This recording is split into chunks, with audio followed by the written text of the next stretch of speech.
I wanted to ask about the classical Ajahn practice. What do you think about those practices of where you just patiently endure, say, walking hours on the Jongkong because one has set the hours and one wants to do these things, and then and opposite of that, those practices that we think are the higher practices where we practice, say, from the inside more, and about that relation Ajahn, and bear with it, and the ones that we think, wow, this is really coming from the inside. Can you?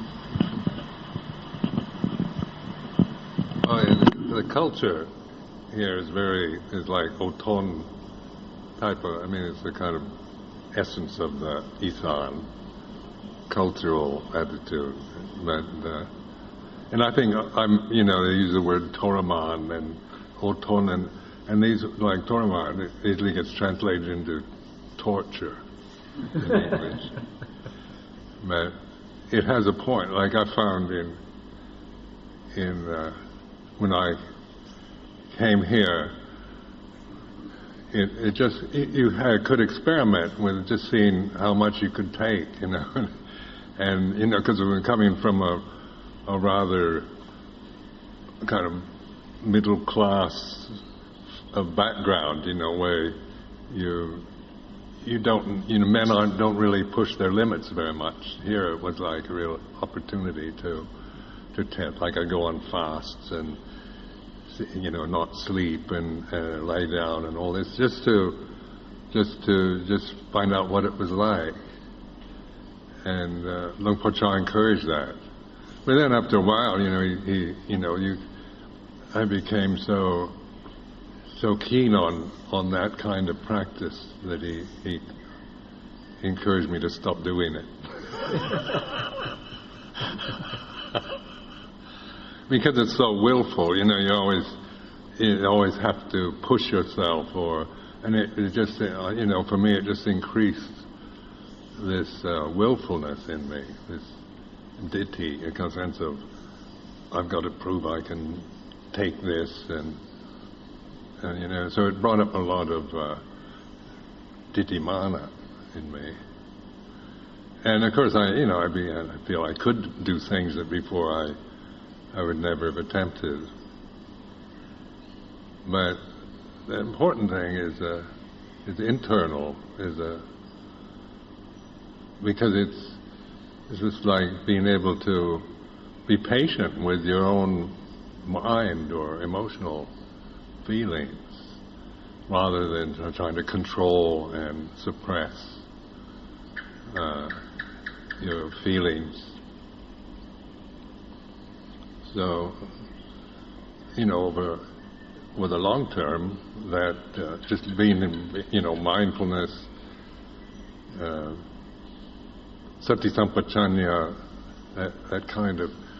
those kind of words suddenly resonate as something, as you recognize and realize the value of that, rather than just willing myself to do kind of extreme acts and push myself to, kind of bear up with pain and on and on like that. For me, that I did learn from it, but after a while, I had to give it up because, it was I wasn't getting to the source of the ignorance. It was increasing this sense of me and mine.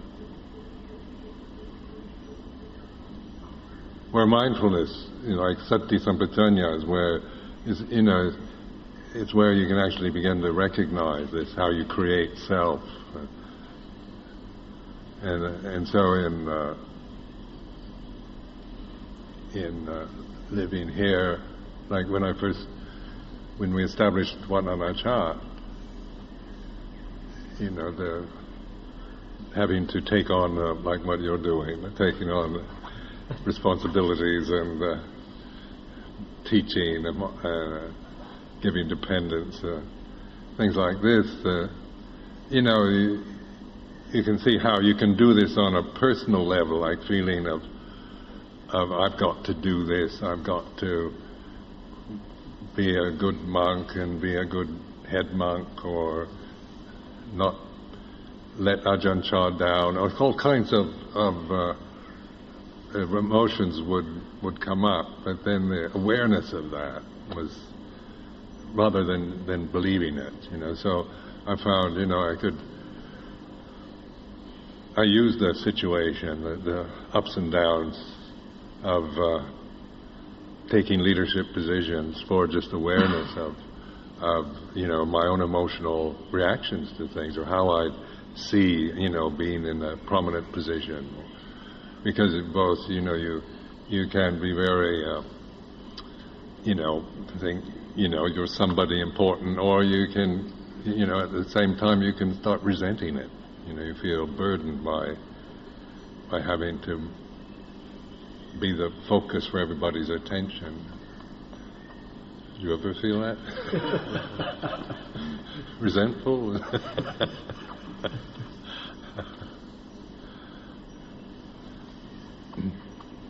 But then that's where I would question, that which is aware of this feeling is not that feeling. So you're kind of instructing yourself, informing. Like you have emotions and you resent having to be in a position where everybody's always looking at you, and so you can either want to run away from it, or you can kind of act a part and play a role of Kuba Ajahn or whatever, or you can actually observe and then question that which is aware of this is not resentful. The emotion itself might be resentment, or it might be enjoying being, considered somebody, important, a teacher and so forth. But that which is aware is not taking sides, is not judging, but is certainly conscious and intelligent. And then more and more you trust that awareness rather than the emotional messages that your mind gives. Does that make sense to you?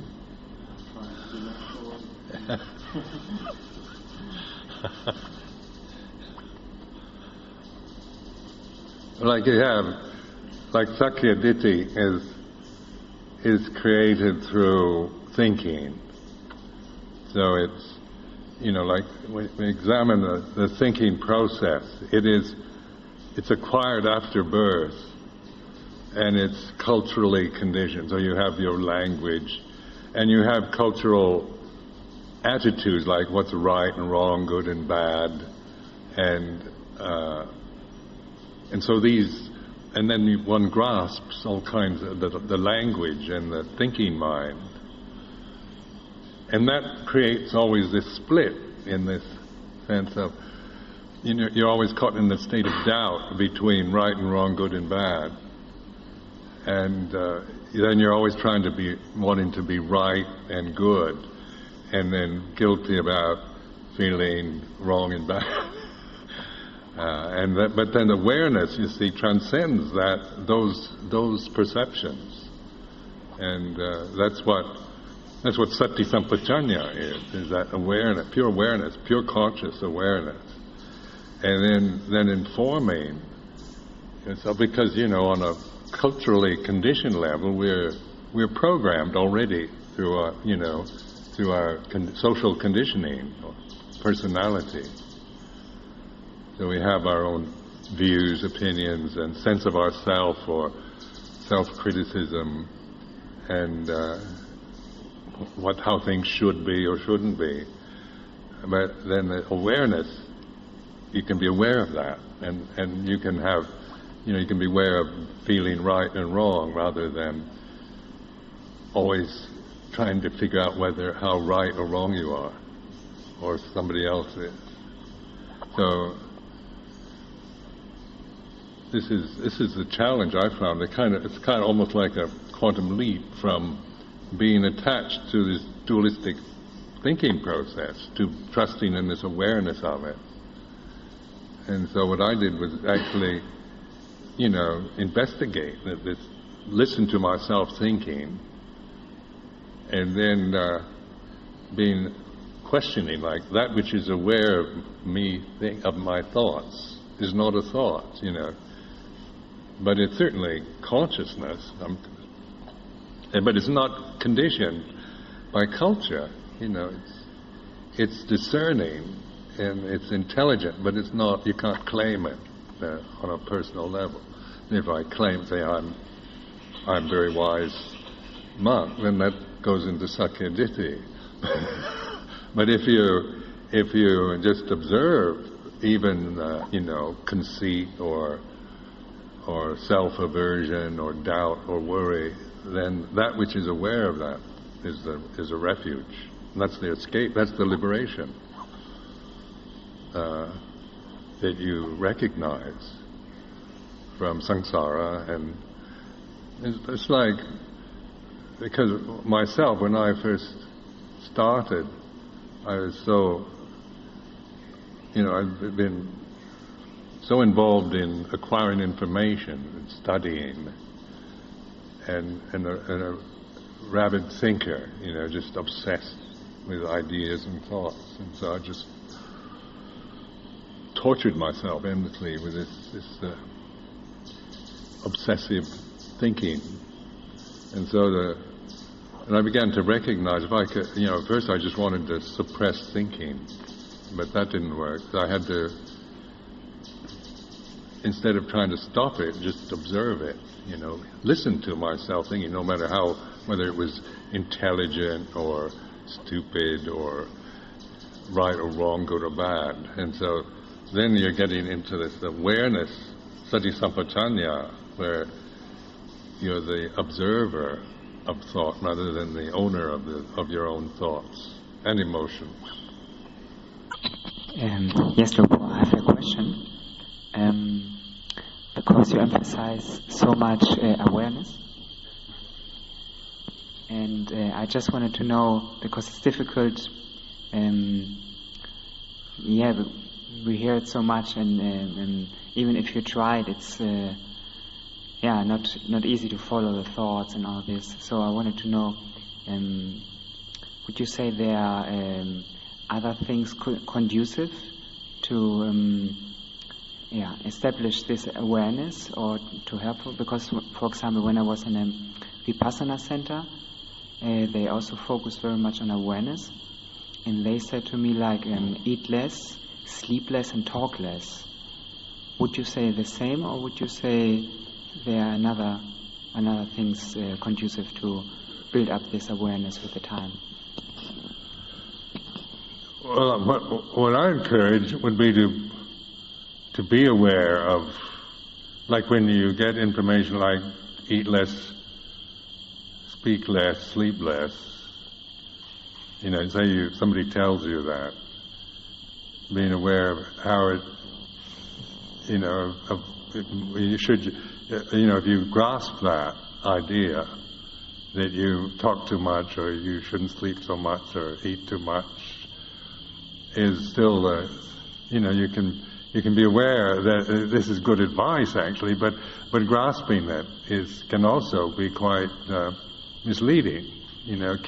Enforce Sakya Ditti all the time, like trying to be someone who doesn't sleep anymore, doesn't lie down or eat or refuses to talk is, still Sakya Ditti. But so it's more like, see those things as more like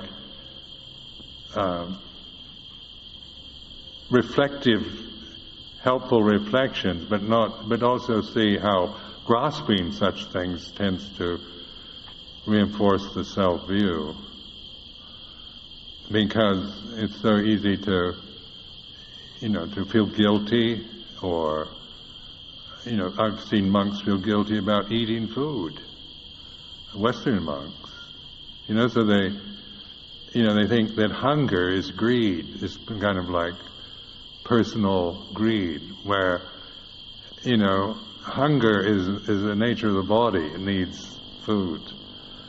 But, I've seen monks who try not to eat anything, go on fast all the time to conquer greed or hunger, where and then they when they do kind of overeat, they feel guilty, but they aren't seeing what they're doing. They're grasping the ideas. And that's where the directness of the practice is really looking at observing, not trying to figure out who's right or whether you need to or you don't need to follow that, but just observe how it affects you, and how it affects your sense of your self-worth or your sense of being a good monk or not good, or one who talks too much and you shouldn't, or so forth, because then we feel self-disparaging or self-critical. And we have different characters, so some people are, we all have our own karma to work through. So some people are very chatty and sociable, and other people very reclusive.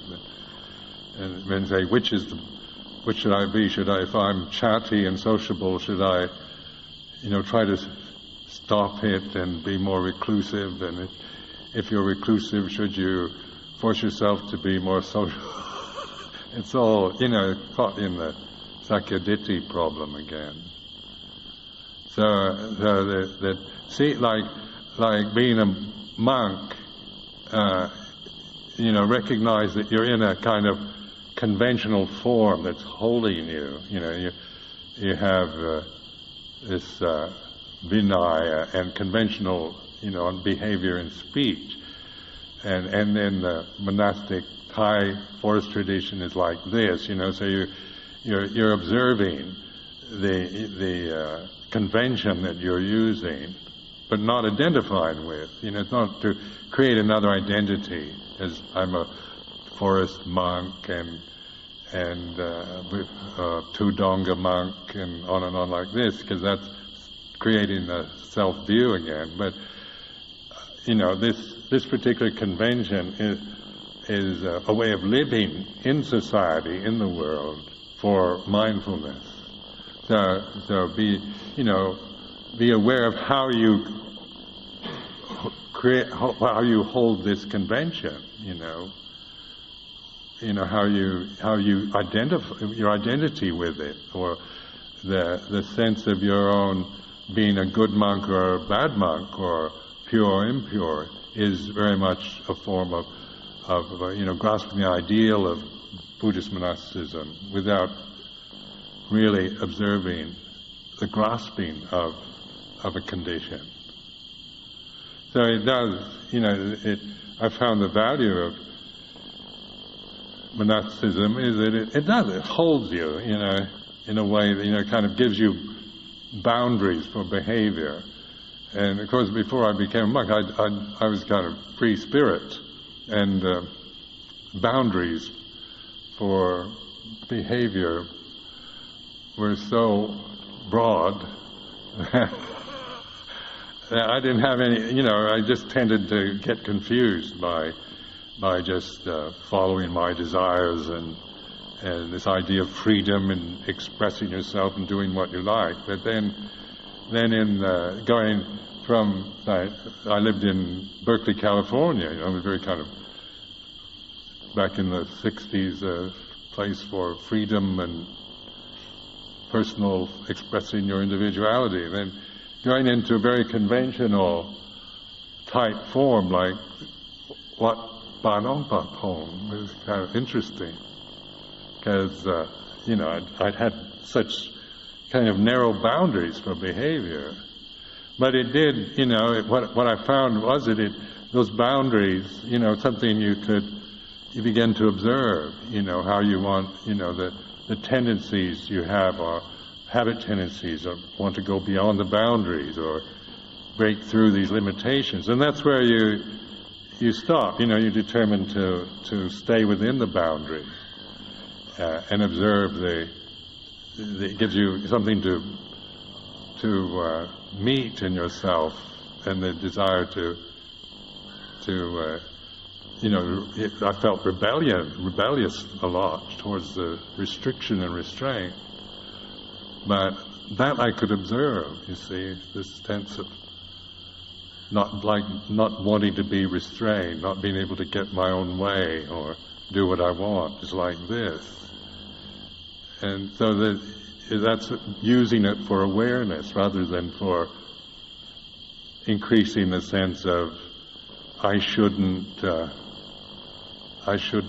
I've got to keep these rules, and my purity depends on me keeping the rules, and if I break the rules then I'm impure, and all that. Then that tended to be how I held it at first, because the mind was very much conditioned in that very dualistic way of wanting to become pure and fear of impurity or being wrong.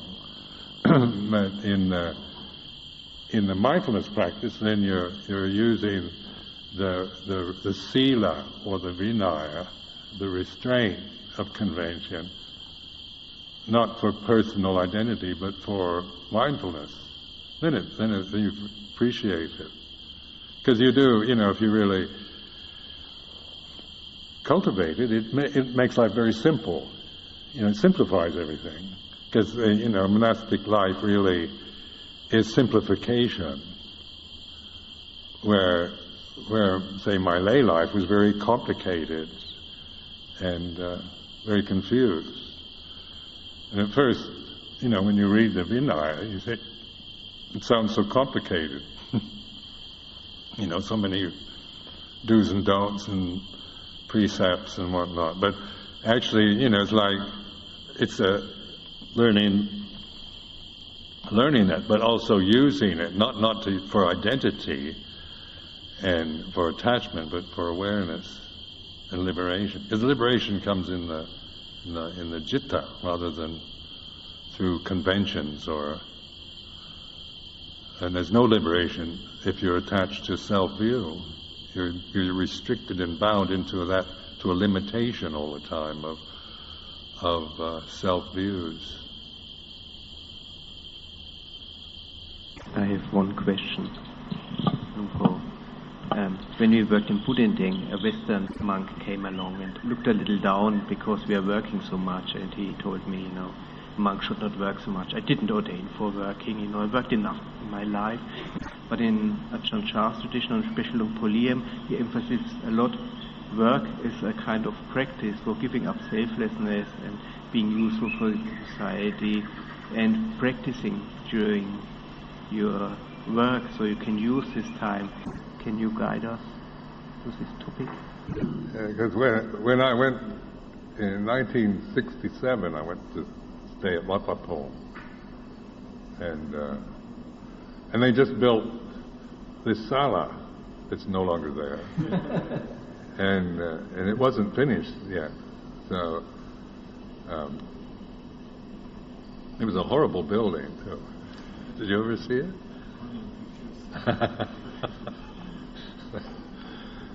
And so then we built the dining hall, and then it was constant, kind of one thing after another, and built the road up to the top of Tham Sang Pat, and then I stayed at.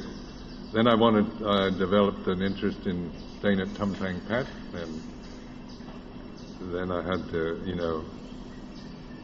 work there. There's always this sense of working and building things and developing. So, and I had the typical Western reaction to it. Like, I came to practice not to be a laborer. But actually, I found the way Luang Por Chah taught was just, so getting us to look at our mind rather than to just, create this illusion that there's this division, there's work, and then there's meditation. So he kind of really integrated the whole, the daily life, the monastic, the bindabata, all these kind of core things of taking care of the alms bowl, sewing robes, making toothwoods and stands for the alms bowl, and on like this, were encouraged, and then there were always necessary projects as as Ajahn Chah became more well known, then we had to build a wall once. You know, that ugly old wall that's inside the... I helped build that. That's some of my skill. It's still there, I think, isn't it? The ugly old wall. And they built a better one later, further out. They had to spend afternoons building that. And making cement posts. You know, we had to make our own cement posts. Rendering bricks with cement. But we also had, plenty of time for solitude. And I never felt, that it was, that I was it was just a kind of endless labor camp. But I could make a kind of case for that if I wanted. But I could see, my own ditty, my own not wanting to do these things. And so there's a story, I think, in that book, Chitta Viveka.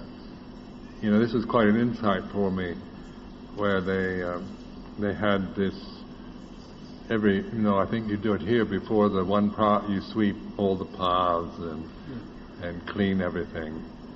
And so, and in the hot season, you're out there sweeping, and the dust is rising up, and it's hot, and I was too, I didn't want to bother learning how to make a proper broom, so I just used usually a broom that had been discarded. So it wasn't, it's like scratching the ground with a stick. So, I developed this aversion to this, and one day, I was sweeping, day before the one part I was sweeping, and I was just doing it, because I felt obliged to. And Ajahn Chah came by, and he saw it, I was in this very negative mental state, and he said, "Wat Rapong is suffering," and laughed and went on, And, then my emotional mind says, yes, it is. But then suddenly I saw what I was doing. And it's like, that's why I remember this incident, because it was a powerful insight for me to see, no, it wasn't suffering. I was creating suffering. What's sweeping the ground isn't suffering. But if I don't want to do it, and I resent it, then that's the suffering I'm creating. So actually sweeping the leaves is not, or when I began to reflect more and see what suffering really is, rather than just blaming what seemed obvious. And this is why you start examining this noble truth. So what is a suffering? Is working suffering, or is my not wanting to work suffering? Or whatever it is, you can kind of question yourself and investigate that. And then I realized that actually Wat Rapong was pretty good place. It was they had good teacher, good monks, had enough food, shelter, robes. The things that you needed were, very available. And then I began to just see how, then my critical mind could always figure out ways of how I'd like it to be, or what I didn't like about it. But then that's what I create out of my own self-views, preferences and likes and dislikes. So it's kind of like those moments leave a strong impression in your consciousness, because that happened many, many years ago, before Nana Cha, and before Western monks started arriving. And I've always remembered that, because it was like something changed in me at that moment. I saw the origin of suffering in my mind, rather than believing that I'm suffering because I have to work too much here. But also, you also watch yourself, like in views and opinions, like you shouldn't work, you should just practice, or you have to work and practice. These both true but not right, right but not true. So it's like once you think something and grasp it, it becomes a ditty, a kind of ditty in your mind. And then even though it might be right in its own context, it's not necessarily true as a reality. And so you begin to in monastic life, I found there's so much ditty in monks, views about what good practice is and how you should do it, and what's right and what's wrong, and so forth. That I found it very confusing in terms of trying to figure out, what to do or what not to do. But in terms of awareness, then I began to see that grasping views and opinions of any sort is the cause of suffering. So in my insight was then, like when I'm living here, then I'm aware of the people, the time, the place, the way they practice, and so I adapt myself to try to live within that rather than assert my will here. I'm not going to do this because I don't agree with you. I just adapt to the different conventions or ways of practice that various monasteries favor, rather than judging it, or believing my own opinions about it. When I can ask a second question. So the one side is doing things together, working together, have meetings, but on the other side the Buddha praised the Lord solitude. So could you also speak a little about solitude? Is this really necessary? How much should we have, or is this a danger, or should we do it?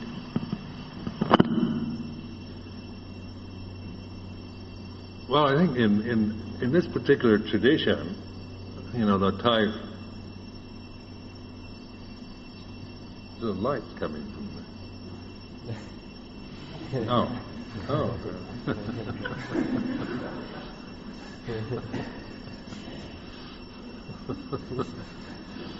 It's not aliens. But this like attractiveness of the Thai forest tradition to many of us is the solitude part of it. Like having your own kuti, and where solitude, Gaya Viveka is part of the lifestyle. Solitude, physical solitude, and then because there's a monastery in England.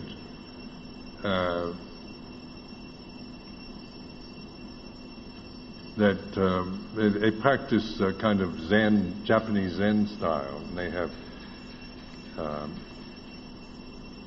they have up in Northumberland, and they just all live together all the time.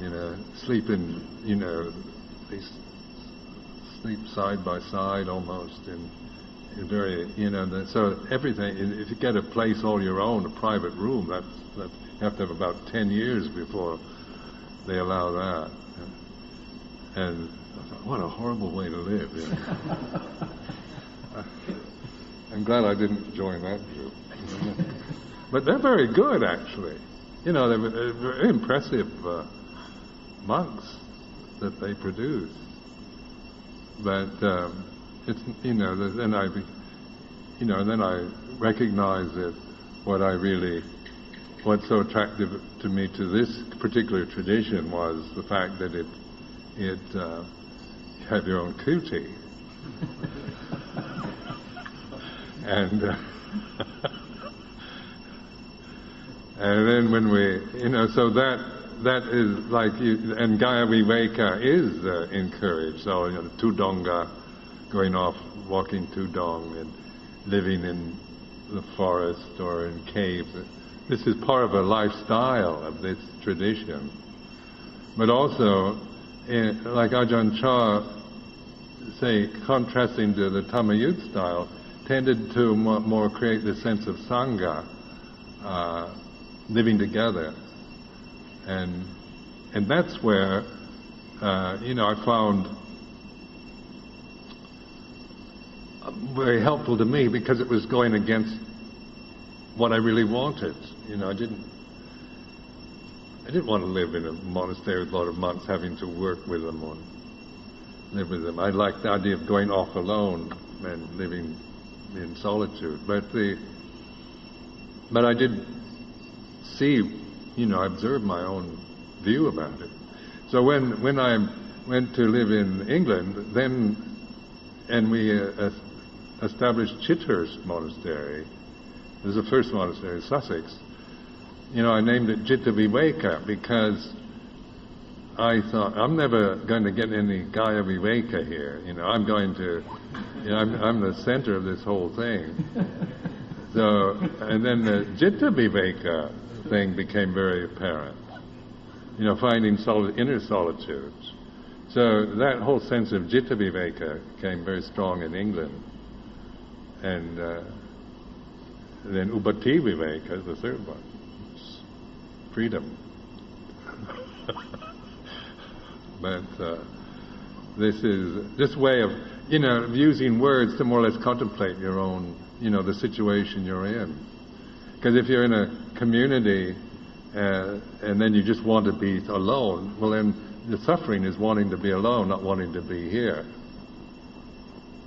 And so that's why, you can use the situation for observing, desire, wanting something you don't have, or not wanting what you have to be like the way it is. So like when Wat Pong, after those insights, then I just decided to just accept whatever the way it is, rather than I was trying to follow my own dissatisfaction or feelings of wanting to, things wanting to get away from a place, or I try to observe that more than grasp those feelings. So there's a sense of viveka, or solitude, is to recognize that the real viveka is here, and then this you begin to get in touch with this stillness, this sense of stillness that is everywhere and is not created out of desire or ignorance. And so it doesn't, then after a while it doesn't matter. I don't really care where I am anymore, because it's not the important issue. So I do appreciate the Thai forest tradition, because I get to live in very nice places, and I don't have to live in London or Bangkok for very long. And look in now and then, but the style of life is one where you have this sense of forest tradition. Kuti, like in the Baigiri and that you have the kutis and chitters and where you're trying to create that possibility in the West. But it still doesn't, it isn't a necessity. It's not like you have to have that, but it is part of the kind of lifestyle. So like sitting and walking, meditation and formal practices, after a while you don't feel that necessary anymore. Like you lose this sense of, I've got to meditate, got to get this, got to spend hours, in samadhi and walk so many hours, and after a while you begin to see that you don't need to do that, and it's not necessary. And how compulsive so much of my early practice was, based on this kind of compulsiveness of feeling there's something I've got to get something I don't have, or I've got to get rid of these, the feelings that I think I shouldn't have. And just observing in that danha pattern, bhava, gama dana, bhava dana, vipava danha, the grasping of it. But still, monastic life is sitting still and walking, meditating. What else is there to do? So it comes much more just as part of a lifestyle rather than a sense of compulsion and I've got to get this and get rid of that. That whole sakyaditi sense falls away. So your life is no longer motivated by sakyaditi or feelings like obsessive compulsive habits and views that that were very much I had in the first years of monastic life, very strong feeling of having to get something and get rid of something.